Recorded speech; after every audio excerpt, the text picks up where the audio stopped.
Hello viewers, অচিতদার free coaching চ্যানেলে তোমাদের সকলকে স্বাগত জানাই। আজকের এই ভিডিওতে তোমরা যারা নেতাজি সুভাষ ওপেন ইউনিভার্সিটিতে পিজি এমএ কোর্সে হিস্ট্রিতে ফার্স্ট ইয়ারে পড়ছো, তোমাদের ফোর্থ পেপারের একটি ইম্পর্টেন্ট 12 নম্বরের প্রশ্ন, ব্রিটেনের সামাজিক ইতিহাস রচনায় ক্রিস্টোফার হিলের অবদান কি? দেখো, ক্রিস্টোফার হিলের উপরে এখানে যে নোটসটা আমি তোমাদের সামনে তুলে ধরছি খুবই গুরুত্বপূর্ণ এবং পারফেক্ট অ্যান্সার। সপ্তদশ শতকে ইউরোপ তথা ইংল্যান্ডে বিজ্ঞান চর্চার হাওয়া এসেছিল এবং রেনেসা ও রিফরমেশনের পরোক্ষ ফল হিসেবে এই বিজ্ঞান চর্চায় উৎসাহকে দেখা যেতে পারে। ক্রিস্টোফার হিল বিভিন্ন লেখায় বলেছেন বুর্জুয়া। এরপর তোমরা এটা দেখে দেখে লিখে নেবে, পরপর এখানে লেখা আছে, খুব পারফেক্ট অ্যান্সার। তোমরা এটা দেখে দেখে লিখে নেবে, আমি আর নতুন করে রিপিট করছি না পড়ে। এবং ওরই সাথে কন্টিনিউভাবে লিখতে হবে।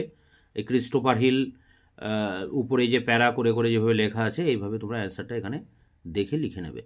তো ক্রিস্টোফার হিলের লেখা অনেকগুলি গ্রন্থের নাম এখানে দেওয়া আছে, সেগুলো লিখবে এবং শেষে দিকটায় তোমরা একটু তার উপরে উপসংহার করে লিখে দেবে এই ক্রিস্টোফার হিলের উপরে এই শেষ প্যারাটে।